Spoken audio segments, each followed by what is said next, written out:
Tout au long de notre parcours académique, nous interagissons avec des concepts.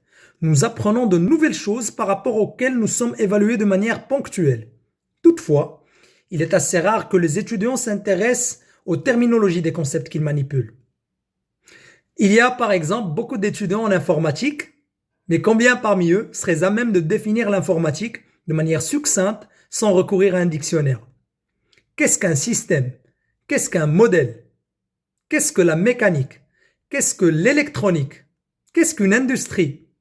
Pourtant, c'est cette maîtrise des terminologies qui va permettre à l'étudiant de franchir un cap et de passer du fait d'être une personne qui restitue des informations, notamment lors d'un examen, à une personne ayant des connaissances beaucoup plus affinées, un savoir beaucoup plus fin et donc une compréhension beaucoup plus globale des sujets qu'il appréhende.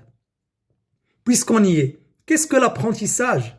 L'apprentissage, c'est lorsqu'un organisme subit un traitement de manière répétée et que cela aboutisse à la modification de son comportement de manière durable. Qu'est-ce qu'une évaluation?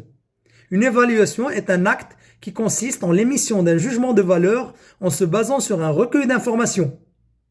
Vous l'aurez compris, la maîtrise de la terminologie des concepts va permettre à l'étudiant de savoir ce qu'il est en train de faire et donc vers où il se dirige. L'être humain étant sujet à l'oubli, la maîtrise de la terminologie des concepts va lui permettre de maintenir une certaine culture. La culture étant ce qui reste lorsqu'on a tout oublié et sans doute ce qui nous reste encore à apprendre et qui ne nous a pas été enseigné.